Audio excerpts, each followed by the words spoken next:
हरियाणा के मुख्यमंत्री नायब सिंह सैनी ने नगर निगम, नगर परिषद और नगर पालिकाओं के पार्षदों की पावर बढ़ाने और बैठक भत्ते की शुरुआत करने की घोषणा की है। सीएम नायब सिंह ने कहा है कि वार्ड कमेटी गठित होने तक कमेटी की फुल पावर अब वार्ड पार्षद के पास होगी, ताकि वार्ड में विकास कार्य को और गति प्रदान की जा सके। रिपोर्ट देखिए।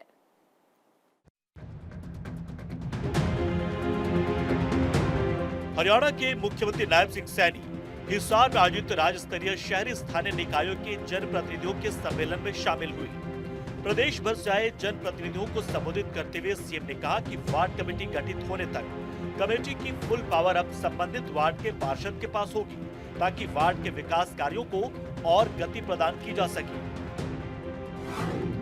सीएम के इस ऐलान के मुताबिक वार्ड कमेटी गठित होने तक कमेटी की फुल पावर अब वार्ड पार्षद के पास रहेगी।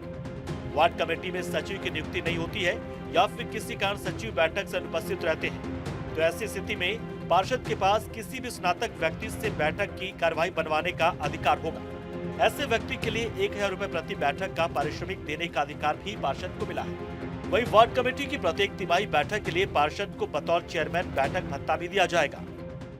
हमने ये निर्णय किया है कि किसी भी कारण से जब तक वार्ड कमेटी गठित न हो तब तक वार्ड कमेटी की पूरी पावर वो पार्षद के पास रहेगी।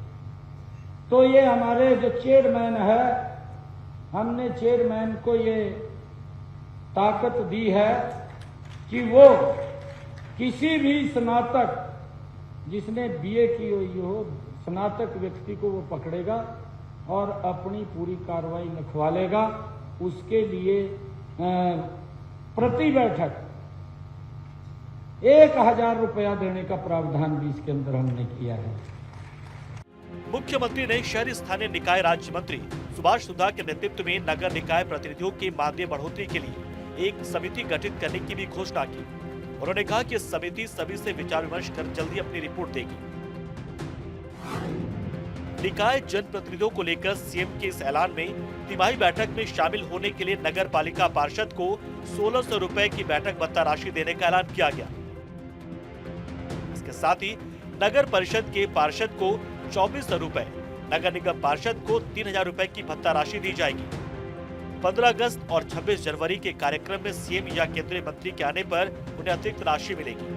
इसके साथ ही नगर निगम, नगर परिषद और नगर पालिकाओं के पार्षदों को भी ये राशि मिलेगी।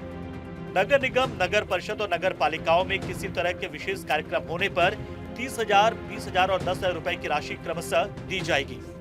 2024 ये 23 के एंड और 24 के ईयर्स में जो आप लोगों का मानदेय था उसको बढ़ाया गया था, और अभी कुछ पार्षद कह रहे थे, कहा भाई हमारे बारे में विचार करो। मुख्यमंत्री नायब सिंह ने कहा कि पालिकाओं के सभी पार्षद अपने अपने वार्ड में सभी प्रकार के कार्यों की निगरानी करेंगे, जिसमें वार्ड के विकास कार्यों का बजट बनाना या उसमें आवश्यकता अनुसार बदलाव करना शामिल होगा। इसके साथ ही उन्हें साफ सफाई का प्रबंधन करना होगा।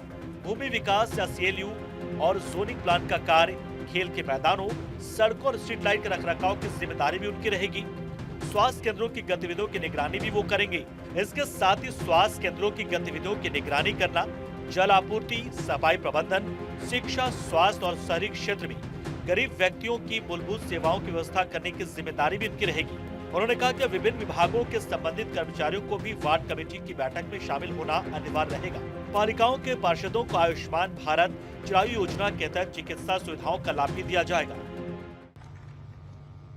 पालिकाओं के सभी पार्षदों अपने अपने वार्ड में जितने भी काम आपके वार्ड में चल रहे हैं, कोई भी काम चल रहा है, उसकी निगरानी का अधिकार हम आज से पार्षद को दे रहे हैं। चाहे वो सफाई को लेकर के हो, कूड़ा करकट का हो, इन सभी कामों पर आप लोग आज से ही इसकी देखरेख के अंदर शामिल हैं।